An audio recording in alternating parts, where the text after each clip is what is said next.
A paz de nosso Senhor e Salvador Jesus Cristo, para todos os ouvintes deste canal Mensagem de Esperança. E quem vos saúda com bastante alegria é vosso irmão em Cristo, o pastor Agissé Berto da Silveira. E eu quero ler uma palavra que encontra-se na primeira epístola do apóstolo João, no capítulo 1, e ler do versículo 8 até o versículo 10. Mas primeiro, meu irmão, minha irmã, deixe o seu like, se inscreva no canal, fale para outros deste canal de bênção para que também seja abençoado. Eu quero ler uma palavra que fala sobre o pecado. Então, diz assim: se dissermos que não temos pecados, enganamos a nós mesmos, e não há verdade em nós. Se confessarmos os nossos pecados, Ele é fiel e justo para nos perdoar os pecados e nos purificar de toda a injustiça. Se dissemos que não pecamos, fazemos-lo mentiroso, e a sua palavra não está em nós. Meus irmãos, graças a Deus pela oportunidade que tenho de levar até você esta palavra. E a palavra de Deus nos fala em Romanos, capítulo 5, versículo 12, que como por um homem entrou o pecado no mundo. Então vamos conversar um pouquinho. Nessa época que a mídia fala tanto em alienígena, eu não quero dizer se existe ou deixa de existir, quero para aproveitar o termo. O pecado para nós é um alienígena. Porque quando Deus criou o mundo, não criou o pecado no mundo. E quando ele foi criando, naquelas eras criativas, e Deus foi muito bom. E depois, quando fez o homem também, formou do pó da terra, ele soprou o fôlego de vida e foi muito bom. O homem foi feito homem vivente. E o homem estava habitando num ambiente muito bom, vivendo na presença de Deus. Meus irmãos, é tão glorioso isso, que nós encontramos que na viração do dia, o Senhor vinha visitar o homem para conversar com ele. Não tinha pecado. Este ser terrível, este alienígena, digamos assim, que o pecado é um alienígena para o nosso mundo. Não estava no homem, não tinha entrado. E aí, o Senhor Deus, como a palavra fala, o Senhor, ele vinha para conversar com o homem. Eu não sei explicar nessa conversa e a presença, se era uma presença totalmente visível, corporal, mas era uma comunhão, era uma conversa. Mas o homem estava numa condição e semelhança de Deus, de mais Deus. É bem diferente do que nós pensamos hoje, do que nós vivemos. Mas a palavra diz que pelo homem entrou o pecado no mundo. Então o pecado não estava no mundo, porque o pecado era extra. E também com o pecado entrou a morte. Então, vamos dizer assim, no mundo perfeito que Deus tinha criado, aí entrou esses dois alienígenas, digamos. Eu estou falando alienígena porque você fala muito hoje, que não era do mundo que Jesus criou, que Deus criou, não. Foi pelo homem. Através do homem, ele entrou no homem e gerou esse problema todinho. Mas a palavra é poderosa, meus irmãos. A palavra é poderosa. E para que pudesse haver reconciliação, voltar de novo à reconciliação. Então Jesus, o Pai também, mandou alguém que também não era deste mundo. Que coisa gloriosa, né? Veio dos céus. O pecado não veio dos céus. Não sei dizer de onde foi, porque no céu não é lugar de pecado. Mas nós temos que entender também que o primeiro pecado surgiu no céu. Quando o querubim ungido se levantou, rebeliou, aqueles anjos todos. Então, é uma coisa terrível. E hoje nós temos que conviver, infelizmente, com o pecado. É como disse Paulo em Romanos: quem me livrará do corpo desta morte? Só Jesus, meus irmãos. Mas Jesus veio para a justificação. Jesus veio para a libertação. Jesus veio para a reconciliação.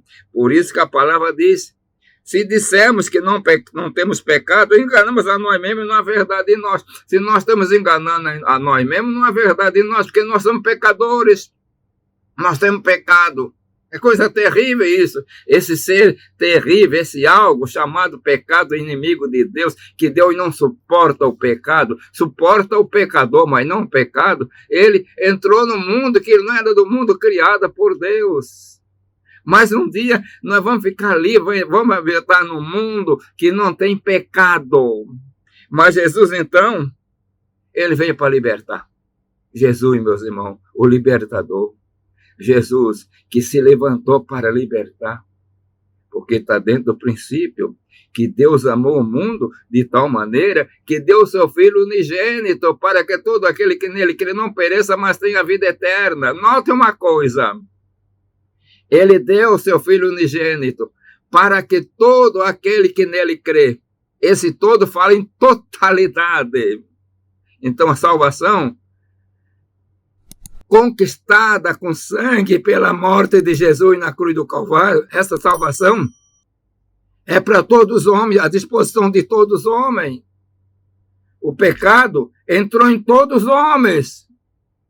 Mas a salvação é para todos os homens também. Foi feito esse recurso. Somente uma coisa, e agora é crer. E é mediante isso que nós temos que pregar, que anunciar, que há esperança para os pecadores na pessoa do Senhor Jesus Cristo.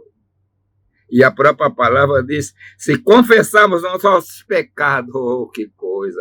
Ele é fiel e justo para nos perdoar os pecados e nos purificar de toda a injustiça. Então, se nós for confessar o pecado, nós temos que reconhecer que somos pecadores.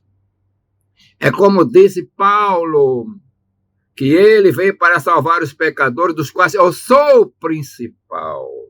Paulo se considerava o principal, então ele estava confessando que era pecador, mas Paulo estava salvo, Paulo estava santificado, porque ele creu no Senhor, naquela presença, quando apareceu poderosamente, transformou aquele homem, foi cheio de Espírito Santo. Mas Paulo era pecador? Era pecador, nós somos pecadores. Mas a palavra diz, se dissermos que não pecamos, vamos fazer ele mentiroso, e a sua palavra não está em nós. Em outra coisa, meus irmãos, nós temos, enquanto estiver nesta terra, lutar, guerrear contra este ser, esse algo chamado pecado, que eu até falei no sentido que é o alienígena, porque não era nosso. Não foi Deus que criou, ele penetrou. Através do homem, na falha do homem, Satanás entrou e penetrou no jardim, penetrou o pecado e deixou essa miséria todinha. Mas tem uma esperança.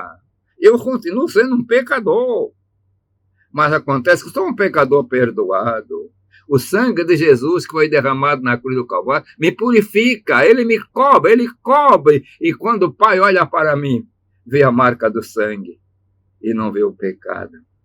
E se eu continuar servindo, agora eu tenho que orar, eu tenho que clamar, eu tenho que ir para a igreja, eu tenho que ler a palavra, eu tenho que procurar obedecer, tenho a vida de santificação, para Jesus estar em mim.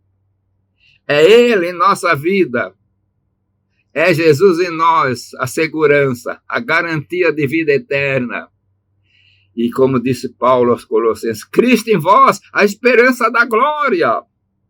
Se diz que a esperança da glória é porque eu não estou na glória ainda, mas tenho esperança, ele está em mim, eu tenho esperança da glória. Coisa gloriosa. Meu irmão, minha irmã, nós vencemos no nome de Jesus. É olhar para ele, é caminhar, é correr com paciência, olhando para Jesus, autor e consumador da fé. É pela fé na pessoa de Jesus que nós somos libertos, que nós somos santificados, que nós somos transformados, que não ficamos mais escravos do pecado, como disse Paulo em Romanos. Quem me livrará do corpo desta morte? É Jesus que livra desse corpo pecaminoso do pecado em nossas vidas. Ele veio para nos libertar deste alienígena terrível que Deus não criou e entrou no mundo devido ao pecado do homem. Que o Senhor vos abençoe maravilhosamente. Eu quero orar. Pai eterno, Deus de amor e bondade, Deus das misericórdias, eu te agradeço, Senhor Jesus, pela tua salvação por nós na cruz do Calvário, por ter me escolhido, me chamado, me redimido, não a esperança de glória na eternidade. Deus bendito, Deus poderoso, abençoa todo o teu servo, a tua serva, que estão me ouvindo neste momento, dando graça e alegria. E tudo isso eu peço no nome santo e poderoso do Senhor Jesus Cristo. Amém.